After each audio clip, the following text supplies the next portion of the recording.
For 5 years, Gideon believed his sacrifice meant something, that his devotion to his paralyzed wife, Patricia, proved the depth of his love. Until he stood outside their bedroom door one Tuesday afternoon and heard her laughing on the phone, calling him nothing more than a disposable servant she'd been using all along. The words that came next would shatter everything he thought he knew about his marriage, his wife, and the accident that had changed their lives forever. What Gideon didn't know was that the truth waiting for him on the other side of that door would force him to make a choice that would either destroy him or set him free in ways he never imagined possible.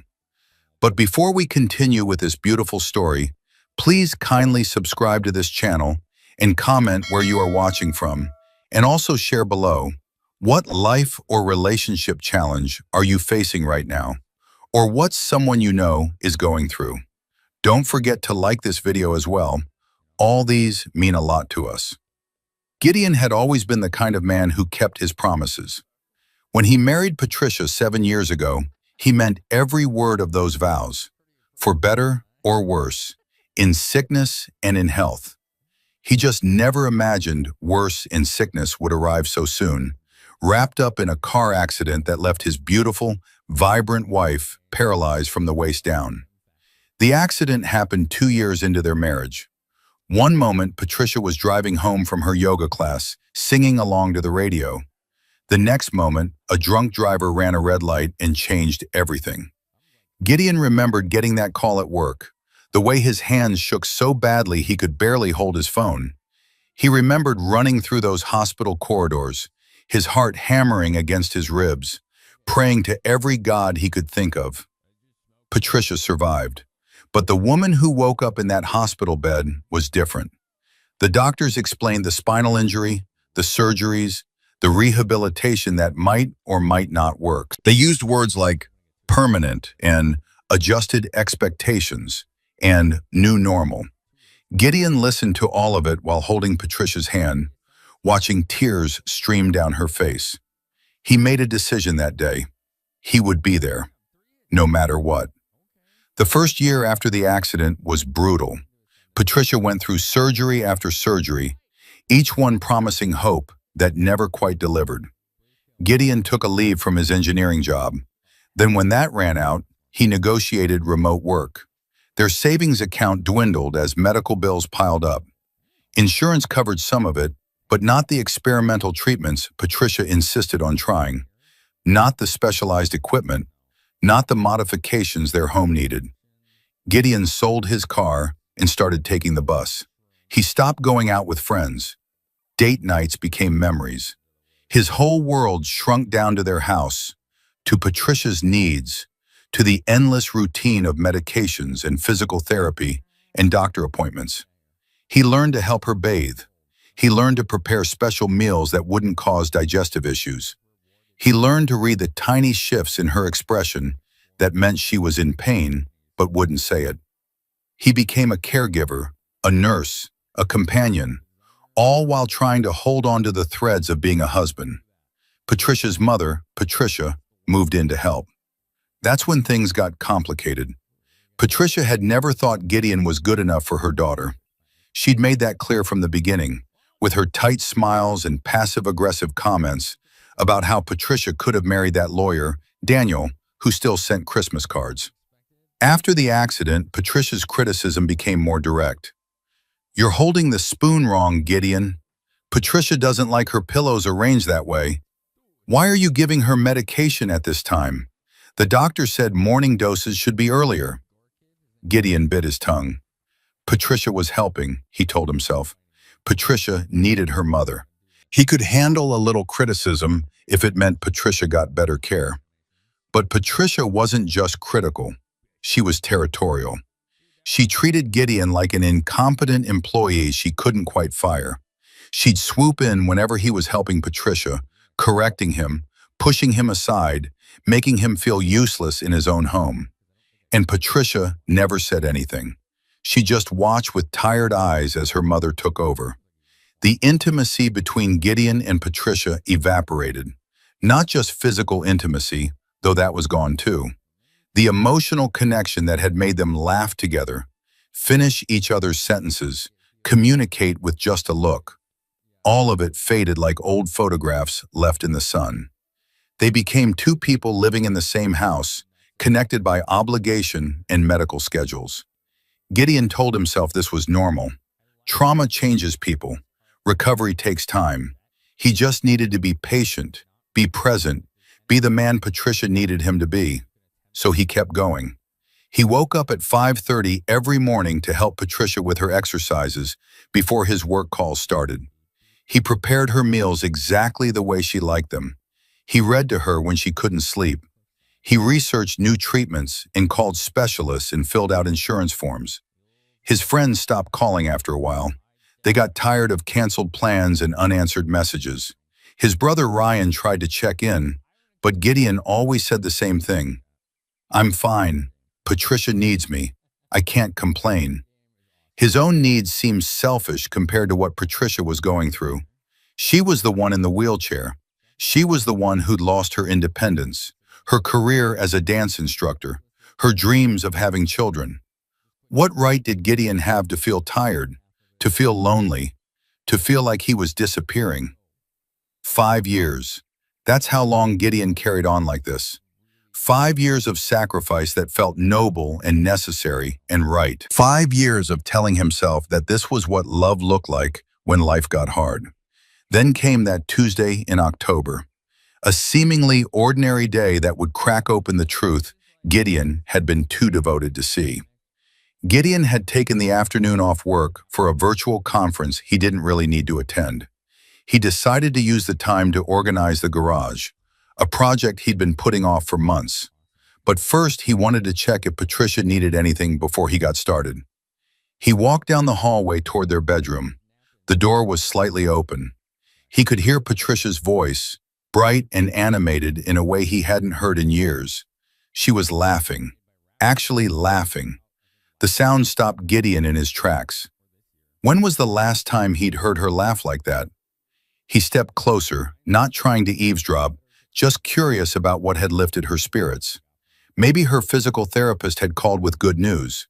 Maybe one of her old friends had reached out. "Oh my God, you should see him," Patricia was saying, her voice dripping with contempt Gideon had never heard her use. "He's like a little puppy dog, always desperate for approval. Honestly, it's pathetic." Gideon froze. His hand hung in the air, inches from pushing the door open. "Mother was right from the beginning," Patricia continued. "I should have married Daniel, but no, I had to go for the nice guy, the stable, boring engineer who thinks devotion makes up for excitement." She paused, and Gideon heard her laugh again, but this time it sounded cruel. 5 years and he's still here, playing the martyr. It's almost impressive how clueless he is. The hallway tilted. Gideon pressed his palm against the wall to steady himself. "The best part?"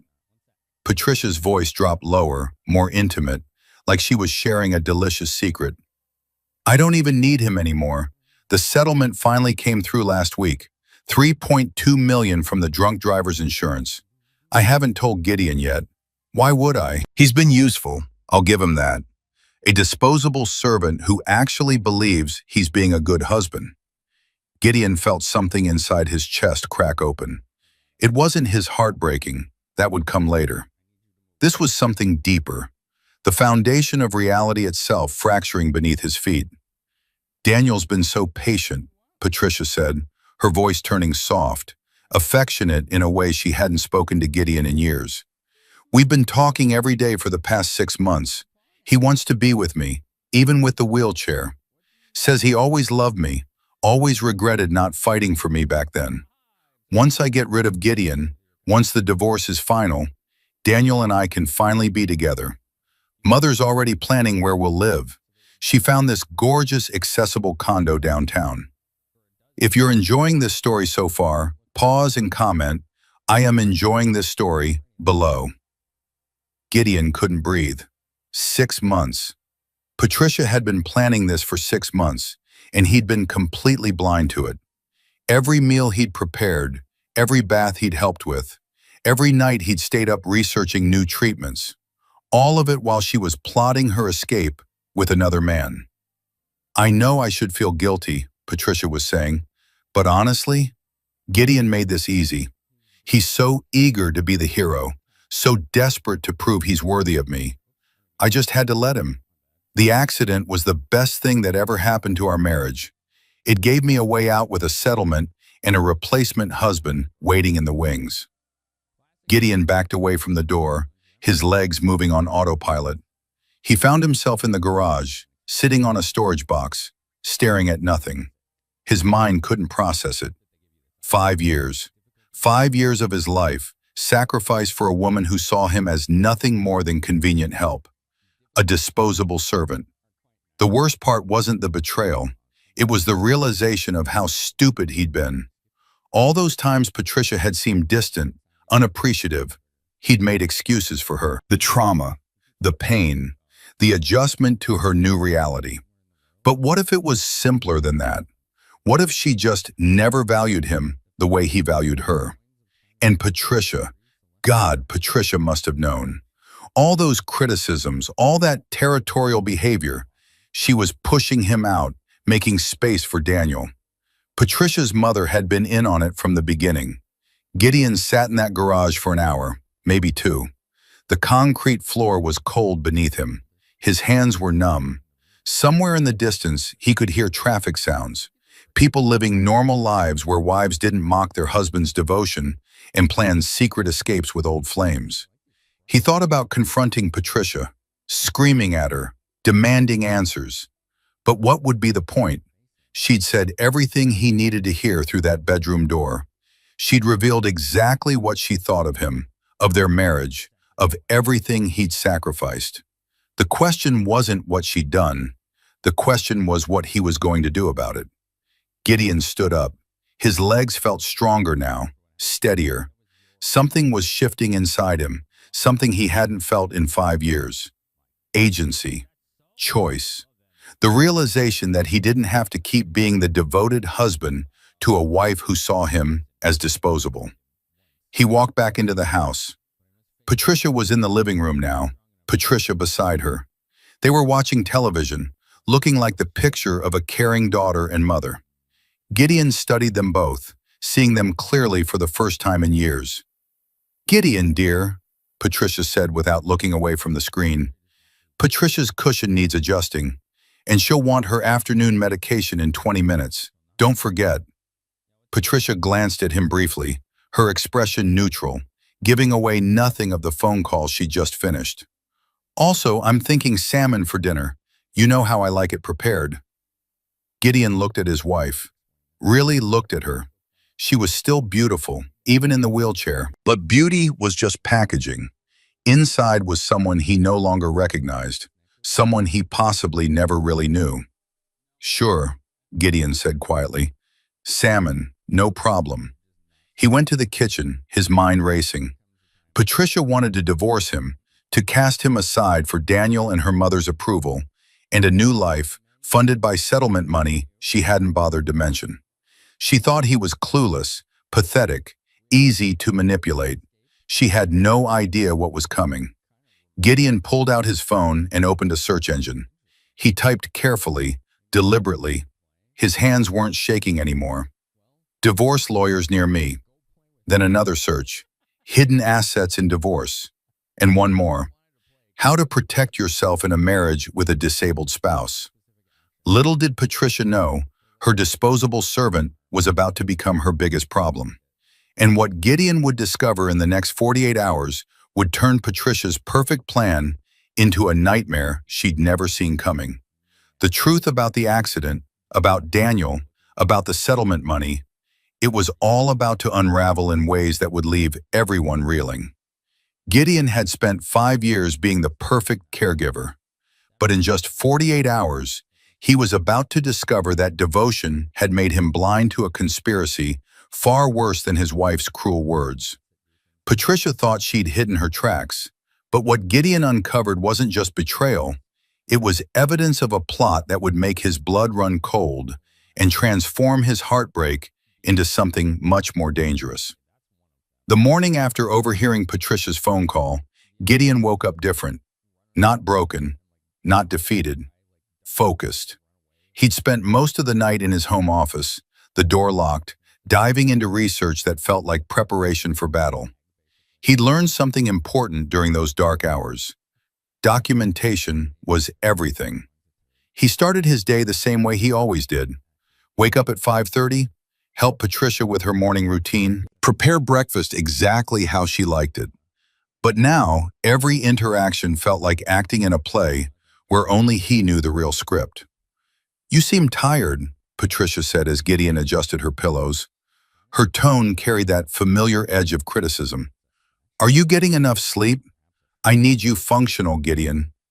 He smiled, the same patient smile he always gave her. "I'm fine, just stayed up late watching a documentary."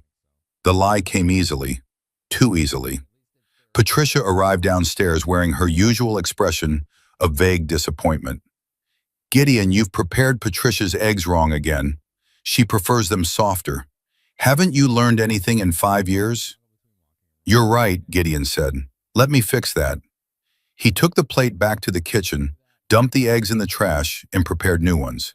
But while he cooked, he pulled out his phone and started taking photos. The medication schedule on the refrigerator, the expensive rehabilitation equipment Patricia had insisted they buy, the bills piled on the counter. Everything was evidence now. During his lunch break, while Patricia napped and Patricia was out grocery shopping, Gideon called the first lawyer on his list. Jennifer Santos specialized in high-conflict divorces. Her reviews mentioned words like aggressive and strategic and wins. "Mr. Chen," Jennifer said after Gideon explained the basics, "let me be direct. Your situation is complicated. Your wife is disabled, which means a judge will be sympathetic to her. If you divorce her without proper preparation, you could lose everything and end up paying significant alimony and support." Gideon felt his stomach drop. Even if she's been planning to leave me? Even if she's already involved with someone else? "Emotional affairs aren't treated the same as physical ones in court," Jennifer explained. "And if she can prove she's dependent on you for care, that works in her favor. However, you mentioned a settlement she hasn't disclosed?" $3.2 million, Gideon said. "I overheard her on the phone. She got it last week from the accident lawsuit. I knew the case was ongoing, but she told me it would take years to resolve." Jennifer was quiet for a moment. That changes things. Hidden assets in a marriage are serious. If she's concealing a settlement, especially one that large, that's fraud. But we need proof. Without documentation, it's your word against hers. Gideon felt the first spark of real hope. How do I get proof? Bank statements, legal documents, any correspondence about the settlement. Can you access her email or phone? Gideon thought about Patricia's laptop, sitting on the desk in their bedroom. She used it daily for her online support groups and video calls. She'd never bothered with complicated passwords because she trusted him completely. Or rather, she trusted that he was too devoted and stupid to ever snoop. "I can access her laptop," Gideon said. "Then that's your first step, but be careful. If you're planning to leave this marriage, you need to do it smart. Document everything. Financial records, evidence of her communications with this Daniel person, proof of the settlement, anything that shows she's been deceptive. And Gideon, start separating your finances quietly. Open a new bank account she doesn't know about. Transfer small amounts gradually. Protect yourself." After the call ended, Gideon sat in his car outside the house, his hands gripping the steering wheel. This felt wrong, sneaky. He'd never been the type to go through someone's private things. But then again, he'd also never been the type to be called a disposable servant by his own wife. That evening, Gideon waited until Patricia was settled in bed, watching her nightly television shows. Patricia had gone to her own room. The house was quiet except for the muted sound of a cooking competition coming from the bedroom. "Patricia, I'm going to take a shower and then finish some work emails," Gideon said from the doorway. "Need anything before I get started?" Patricia barely glanced at him. "I'm fine. Just make sure you're not up too late. I need you alert tomorrow. We have that specialist appointment at 11. Gideon showered quickly, then went to the home office. But instead of opening his work laptop, he retrieved Patricia's laptop from the bedroom, claiming he needed to charge it for her. His heart pounded as he opened it in the privacy of the office. No password. She trusted him that much, or cared that little. Gideon started with her email. He felt dirty doing it, like he was becoming someone he didn't want to be. But then he found the first message from Daniel, dated 8 months ago, and the guilt evaporated. "Patricia, my love," the email began. "I can't stop thinking about our video call today. Seeing your beautiful face, hearing your voice, it reminds me of everything I lost when I let you go. Gideon doesn't deserve you. He never did. You deserve someone who sees you as the incredible woman you are, not a patient to manage. When this is all over, when you're free, we'll have the life we should have had from the beginning. I promise." Gideon scrolled through dozens of emails. Love notes, plans, Daniel sending pictures of condos he wanted them to view together, Patricia responding with heart emojis and promises about their future.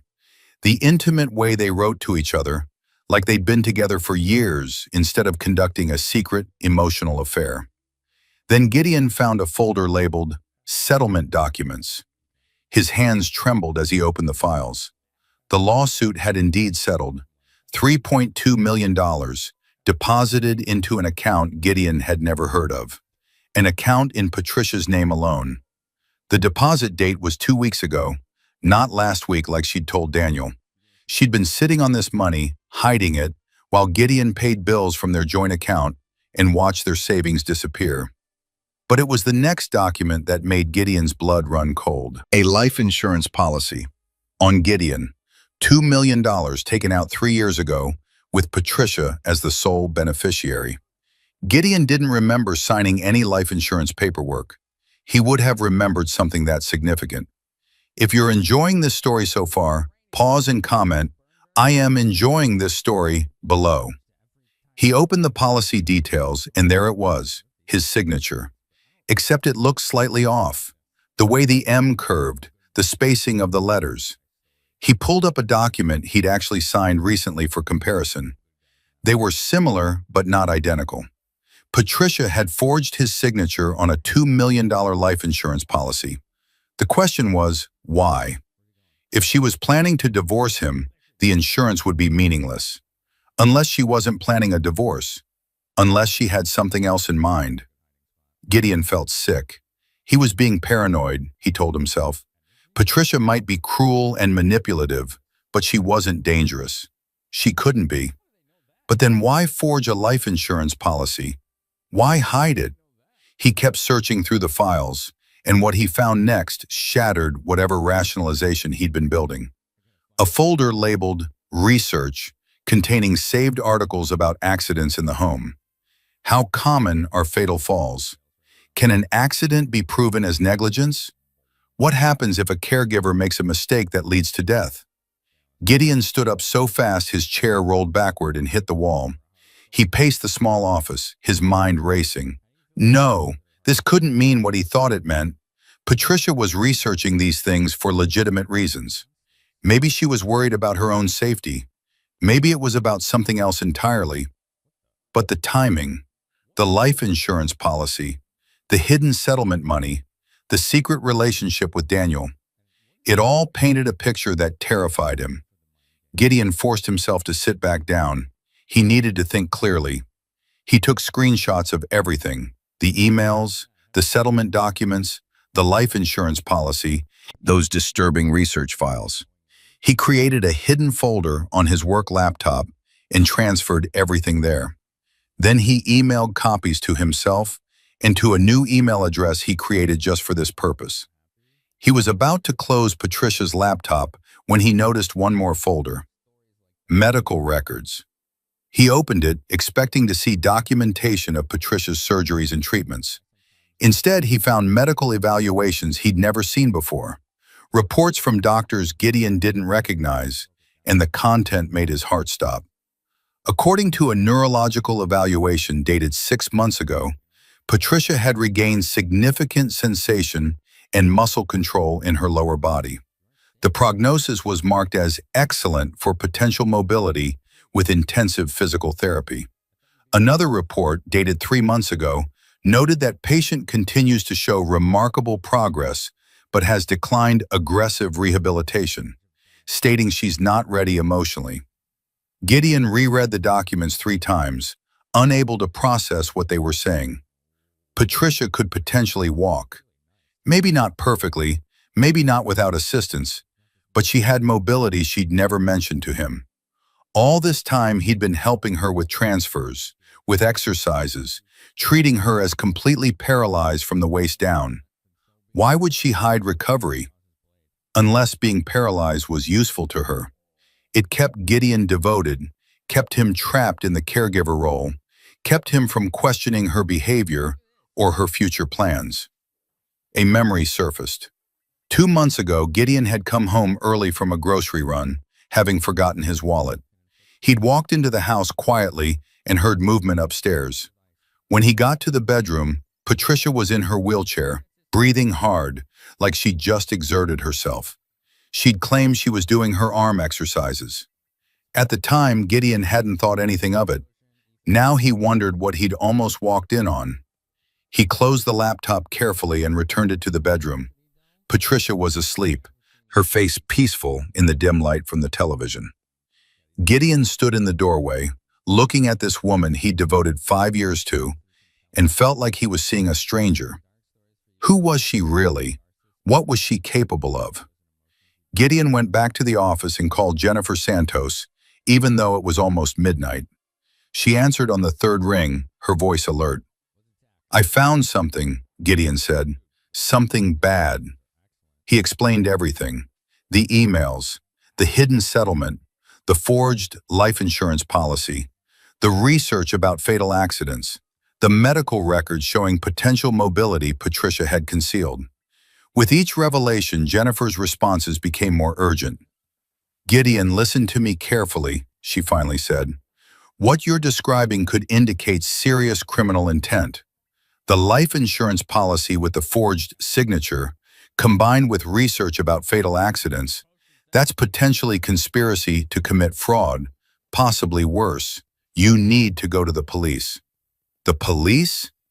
Gideon felt like he'd stepped into a movie plot, not his real life. "You think Patricia would actually try to hurt me?"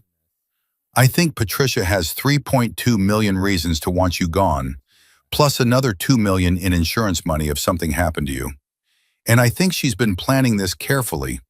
Those medical records showing she's hiding mobility, that suggests sophisticated deception.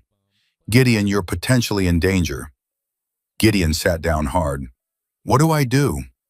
"First, don't let her know you know any of this. Act normal. Second, I'm sending you contact information for a detective I work with, specializes in fraud cases. Third, tomorrow you're going to go to your bank and open a separate account. Move half of everything in your joint accounts. You have legal right to do that. Fourth, I need you to get those screenshots to me tonight, all of them. And fifth, start thinking about somewhere safe you can stay." Leave the house? The suggestion felt absurd. This was his home. "Gideon, if I'm right about what she's planning, staying in that house is dangerous. At minimum, you need a backup plan. A friend's place, your brother, somewhere you can go quickly if you need to." After the call ended, Gideon sat in the dark office, watching the numbers on the clock change. In 24 hours, his entire understanding of his marriage, his wife, and his life had been demolished and rebuilt into something he barely recognized. The woman sleeping down the hall wasn't the victim he'd been caring for. She was something else entirely. A manipulator, a fraud, possibly worse. And Gideon, the disposable servant, was about to become very undisposable. But he needed to be smart, careful. One wrong move and Patricia would know he'd discovered her secrets. He needed more than just screenshots and lawyer advice. He needed irrefutable proof and a plan that would expose everything. What Gideon didn't know was that in the next 3 days, the confrontation that would change everything was already in motion, triggered by a person he never expected to be his ally.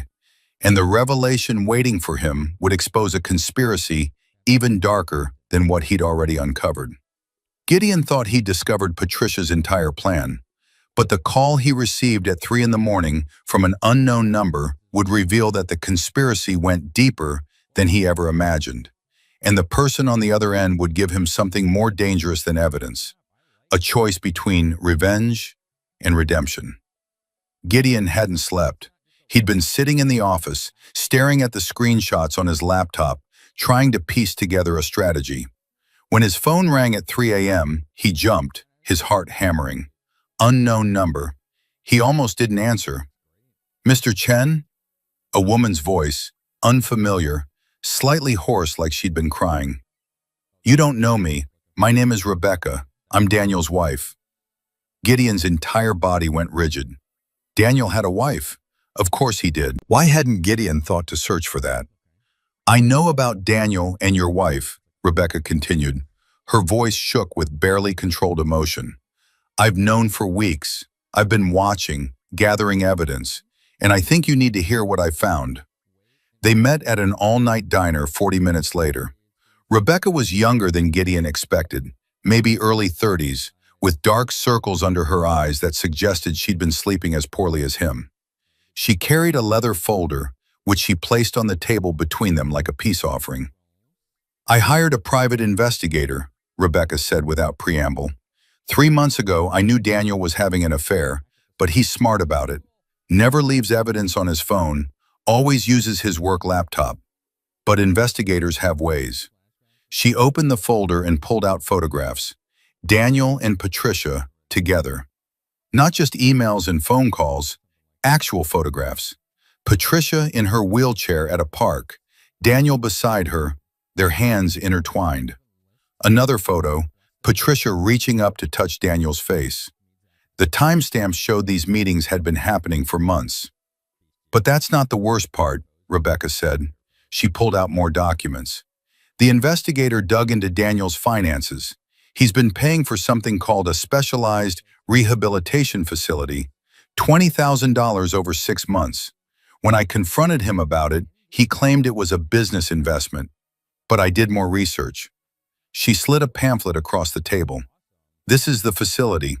It's a private rehab center that specializes in intensive physical therapy for spinal injuries. Very exclusive, very expensive. And according to their records, they've been treating a patient named Patricia Chen." Gideon felt the pieces clicking together with sickening clarity.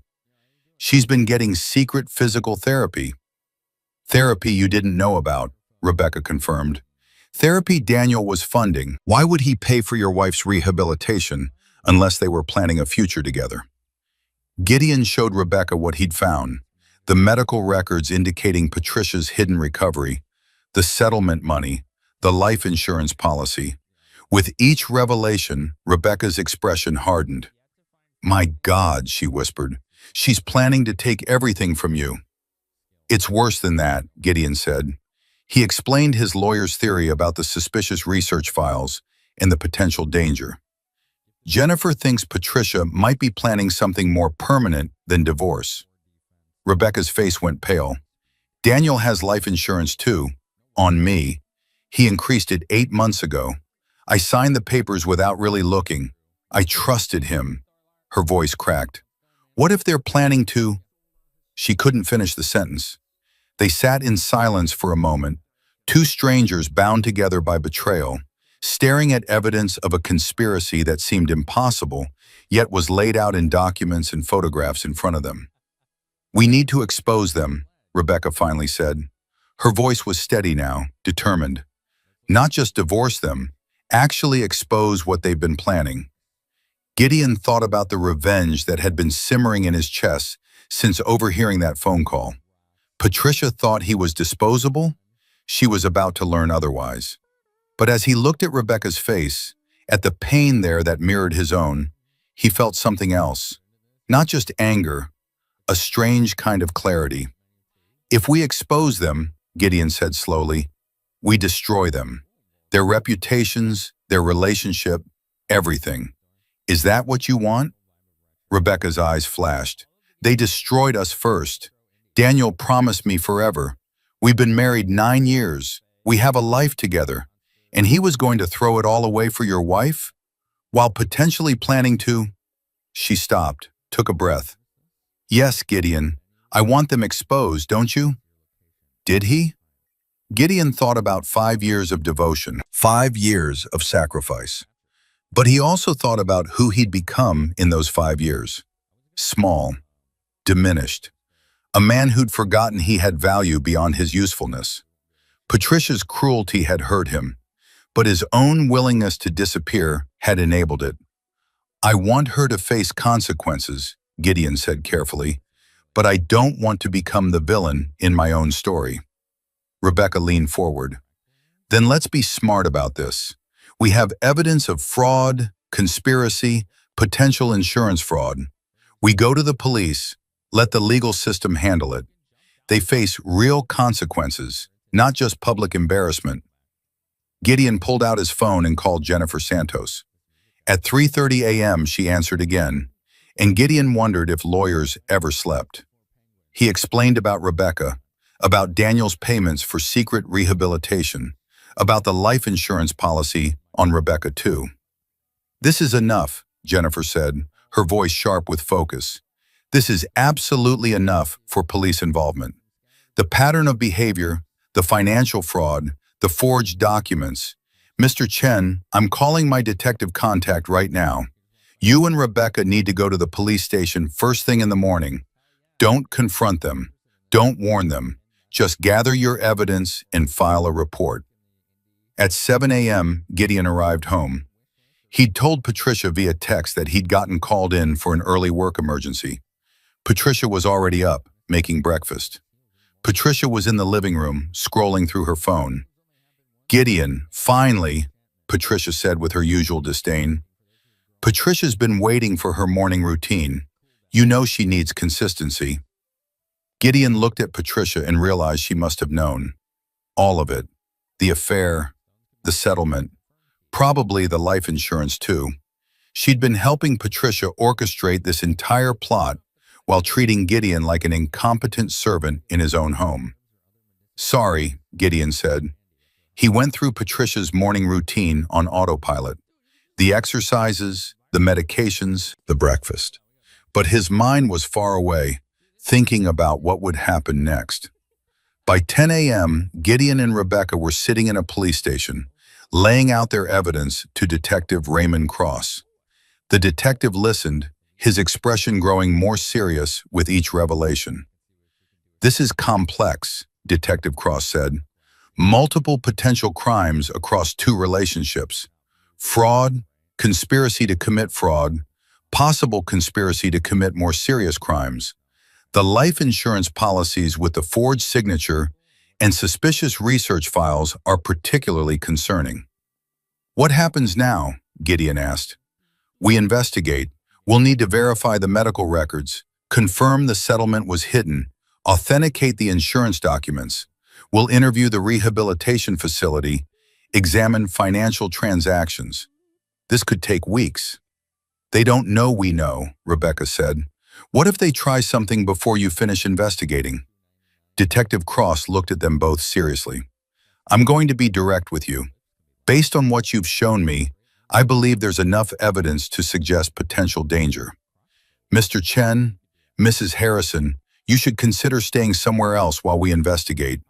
And you absolutely should not confront them. But Gideon knew confrontation was inevitable. Patricia would notice his changed behavior. Daniel would realize Rebecca was acting strange. The truth was coming whether they managed it or not. That evening, Gideon came home to find Patricia in the living room with an unexpected guest, Daniel. He was tall, handsome in that polished lawyer way, and he was sitting on the couch next to Patricia's wheelchair, his hand resting possessively on her armrest. Gideon, Patricia said, her voice light, almost cheerful. We need to talk. Daniel's here as my attorney. I'm filing for divorce. So she was going to beat him to it. Gideon felt a strange sense of calm wash over him. This was the confrontation, happening on her terms, but he was ready. If you're enjoying this story so far, pause and comment, "I am enjoying this story," below. "Okay," Gideon said simply. He sat down in the chair across from them. Patricia blinked. She'd clearly expected more reaction. "Okay, that's all you have to say?" "I mean, I knew this was coming," Gideon said. "I heard you on the phone last week, talking to Daniel, calling me a disposable servant, discussing your plans." The room went completely silent. Patricia's face drained of color. Daniel straightened up, his lawyer instincts activating. But Patricia's expression shifted through surprise, anger, and finally settled on cold calculation. "You were eavesdropping on my private conversation?" She made it sound like he'd committed some terrible violation. "I was walking to our bedroom in our house," Gideon said. "You were talking loud enough for me to hear. About the settlement you've been hiding, about your relationship with Daniel, about how you've been using me for 5 years. You don't understand the context," Patricia started, but Gideon held up his hand. "I also know about the medical records showing you've regained mobility you never told me about. The secret physical therapy sessions Daniel's been funding. The life insurance policy you forged my signature on. The research you've been doing about fatal accidents."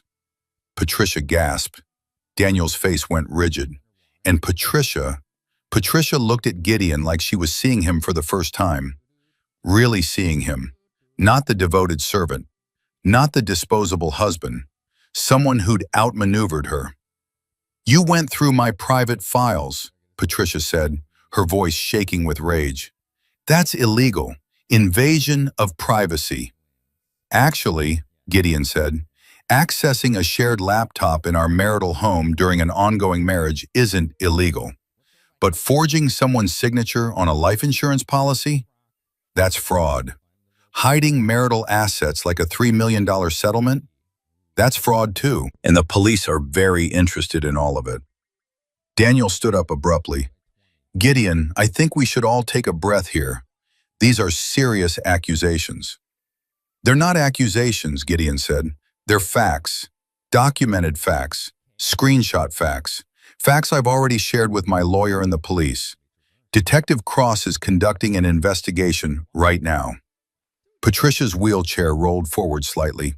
For a moment, Gideon saw something flash across her face. Fear. Real fear. "You went to the police? What did you expect me to do? Keep playing the devoted husband while you plan to take everything from me? Or worse?" Gideon stood up. "I spent 5 years sacrificing everything for you, Patricia. My career, my friends, my life. I did it because I loved you, because I thought that's what marriage meant. But you saw all that devotion as weakness. You used it. You exploited it. You don't know what it's been like for me," Patricia said, and now her voice was breaking. "Being trapped in this chair, losing everything I was. I needed someone to blame, and you were there. Always always trying so hard. It was suffocating. So you decided to betray me?" Gideon felt tears burning his eyes, but he wouldn't let them fall. "Not now. Instead of talking to me, instead of being honest about your needs or your recovery or your feelings, you built a whole secret life. You planned to take my money, my dignity, maybe even my life based on that insurance policy and those disturbing research files. I would never," Patricia started, but she couldn't finish, because they all knew she'd considered it. Maybe not seriously, maybe just as a fantasy, but she'd considered it enough to research it, to create the insurance policy, to set up the pieces. Patricia finally spoke up. "Gideon, you have to understand, Patricia deserves happiness. After everything she's been through." "Don't," Gideon said sharply. "Don't make this about her suffering. We all suffer. The difference is, some of us don't respond by destroying the people who love us." Gideon looked at Daniel. "Rebecca knows everything, by the way. About the affair, about the money you've been spending, about the life insurance policy you increased on her. She's at the police station right now, too." Daniel's face went ashen. "Rebecca knows?" "She hired a private investigator. Has photos of you and Patricia together, financial records, everything. Gideon almost felt sorry for him. Almost. She's leaving you, and she's making sure you face legal consequences too. Patricia wheeled herself closer to Gideon. Please, she said, and her voice was different now. Vulnerable, real in a way he hadn't heard in years. Please don't do this. We can work this out. I made mistakes, terrible mistakes, but does that mean you have to destroy my life? Gideon looked down at his wife. Part of him still loved her. The her from before the accident. The her who used to laugh at his bad jokes and dance around their kitchen and talk about their future with stars in her eyes. But that person was gone. Maybe she'd never really existed. I'm not destroying your life, Gideon said quietly. I'm just not letting you destroy mine anymore. He walked upstairs and started packing a bag. He could hear voices rising in argument below. Patricia's anger, Daniel's panic, Patricia's desperate attempts to take control. But none of it touched Gideon anymore. He felt separate from it, like he was already gone. His phone buzzed. A text from Jennifer Santos. Detective Cross just called. They have enough evidence to bring formal charges. Fraud, forgery, conspiracy. Patricia and Daniel will be arrested within 48 hours. You did the right thing. Did he? Gideon looked around the bedroom that used to be his sanctuary, at the wheelchair in the corner that had defined their life for 5 years, at the photos on the dresser showing a couple who looked happy but were already falling apart. Gideon thought about revenge. He'd gotten it. Patricia would face criminal charges. Her settlement money would be tied up in legal proceedings. Her relationship with Daniel was destroyed. Her reputation was ruined. He'd won in every measurable way. But he didn't feel victorious. He felt empty. 3 weeks later, Gideon sat in his brother Ryan's guest room, reading news articles about the case. Patricia and Daniel had been arrested and charged with multiple counts of fraud and conspiracy. The story had made local news because of the dramatic elements: the paralyzed wife, the devoted husband, the hidden affair, the forged insurance policies. Public opinion had turned sharply against Patricia. The comments sections were vicious. People called her manipulative, evil, a monster. They praised Gideon for exposing her. But he couldn't read the articles without feeling sick. Rebecca had filed for divorce from Daniel.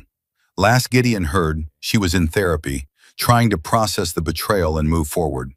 She'd called him once, to thank him for giving her the courage to act. They'd promised to stay in touch, though Gideon doubted they would. They were reminders of each other's worst moments. Jennifer Santos had negotiated a settlement where Gideon kept most of the marital assets. Patricia's settlement money was frozen pending the criminal trial. The life insurance policy was invalidated due to the forged signature. Financially, Gideon would be okay. But money wasn't the point. It had never been the point. Gideon's phone rang. He almost didn't answer when he saw it was Patricia, but curiosity won. Gideon, Patricia's voice was subdued, all the arrogance stripped away. I'm calling to apologize for everything. I was so focused on what I thought Patricia needed, on protecting her, that I enabled something terrible. I should have seen what she was becoming. I should have stopped her. Gideon didn't know what to say. Patricia continued. Patricia's in a dark place right now. The legal trouble. Losing Daniel. Losing you. She's realized what she threw away. She asked me to tell you she's sorry for all of it. She knows you'll never forgive her, and she doesn't blame you. But she wanted you to know that somewhere under all the anger and manipulation, there was a person who did love you, before she lost herself. Gideon felt tears finally come, the ones he'd been holding back for weeks. Tell Patricia I hope she finds herself again. I really do. But I can't be part of that journey. After the call ended, Gideon looked out the window at his brother's backyard. Kids were playing next door, their laughter carrying on the wind. Life continuing, indifferent to his personal tragedy. Gideon thought about the man he'd been 5 years ago. Hopeful, in love, ready to handle anything. Then he thought about the man he'd become, the invisible servant, sacrificing everything until nothing was left. And now, who was he? The victim? The victor? Both? Neither? 6 months later, Gideon had moved into his own apartment, small but comfortable, his own space. He'd started therapy to work through the betrayal and his own codependency issues. He'd reconnected with old friends. He'd even gone on a few dates, though nothing serious. The trial had concluded. Patricia pled guilty to fraud charges in exchange for a reduced sentence. She served 8 months in a minimum security facility. Daniel lost his law license. Their relationship had imploded spectacularly once the legal pressure hit. Gideon didn't follow the details too closely. He was trying to move forward. One Saturday afternoon, Gideon was at a coffee shop reading when someone sat down across from him. He looked up, startled. It was Patricia. Not in a wheelchair, standing, dressed in jeans and a sweater, looking more like the woman he'd married than he'd seen in years. "I know I shouldn't be here," Patricia said immediately. "I'm violating the restraining order, but I needed to see you, to say things in person." Gideon should have called the police, but he didn't. He just waited. "The accident didn't paralyze me permanently," Patricia said, her voice steady. "You know that now, but it did break something else, something in my mind. I became obsessed with being a victim because it felt easier than fighting to recover. And you let me. You enabled it because you loved me too much to push me to be better." "That's not fair," Gideon said. "I was trying to support you." "I know, and I twisted that support into something toxic. I made you my servant because it was easier than facing my own fears about recovery, about who I'd be if I wasn't broken." Patricia's eyes filled with tears. "What I did to you was unforgivable. The manipulation, the betrayal, the cruelty. I destroyed the best thing in my life because I was too scared and selfish to appreciate it." Gideon felt something loosening in his chest.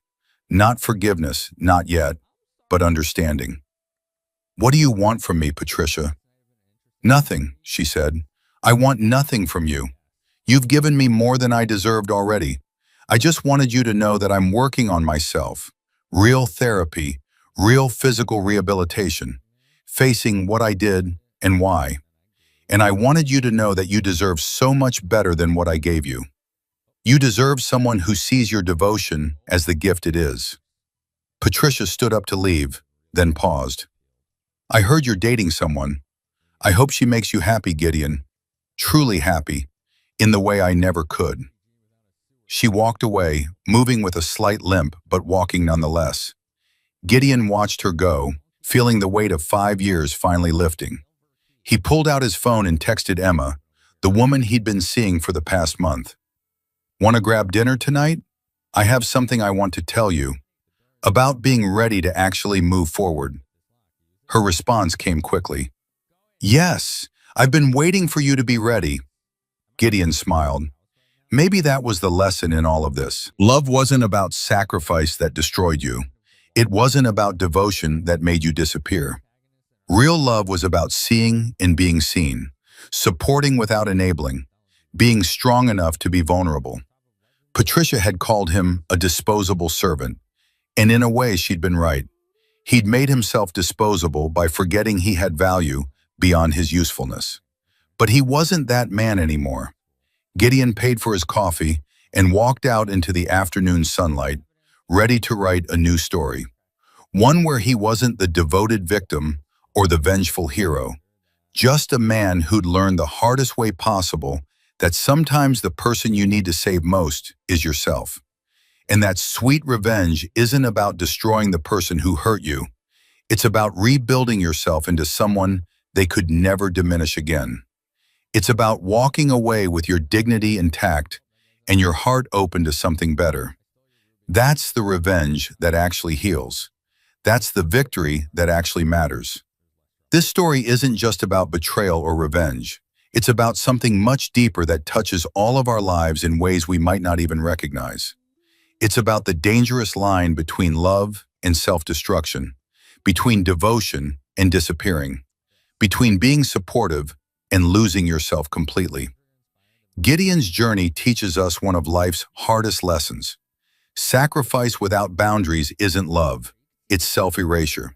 And when you erase yourself for someone else, you don't just lose who you are, you also lose the ability to have a real, healthy relationship.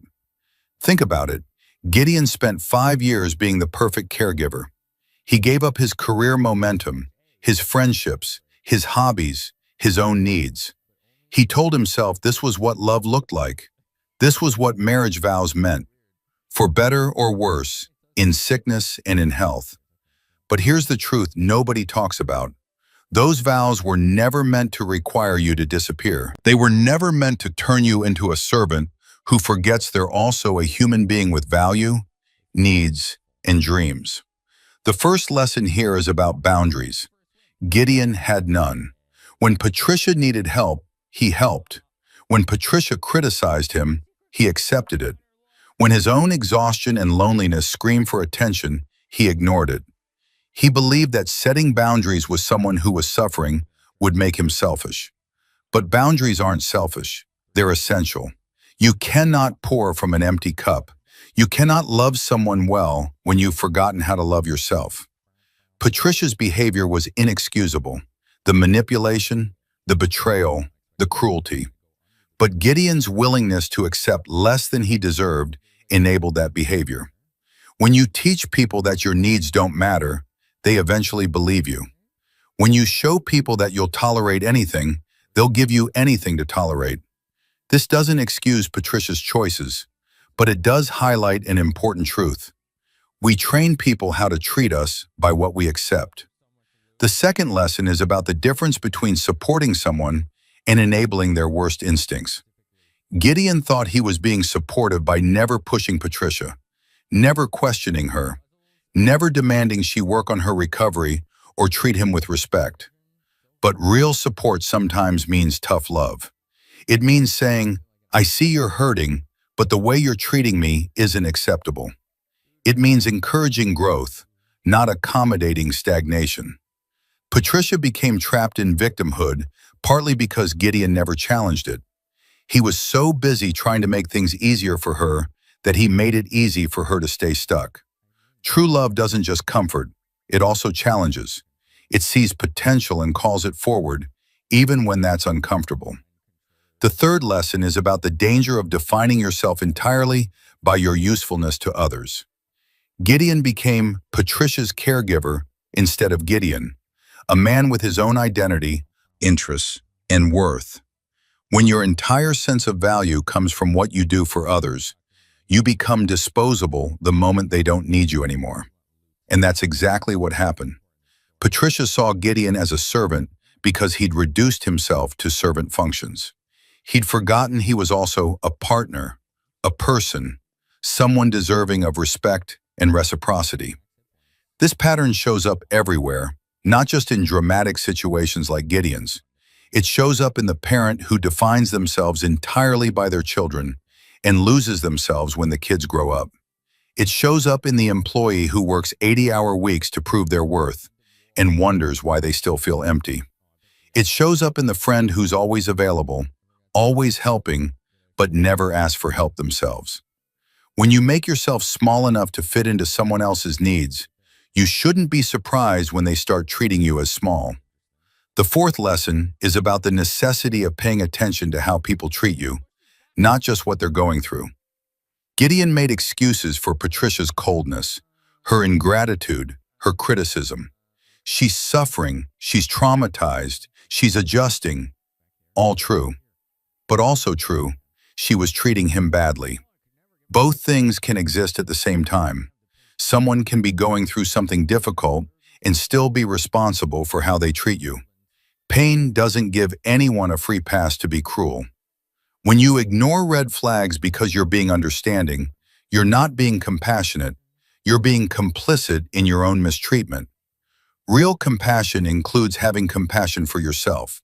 It means recognizing that everyone is fighting battles, including you, and your battles matter just as much. The fifth lesson is about the transformative power of choosing yourself.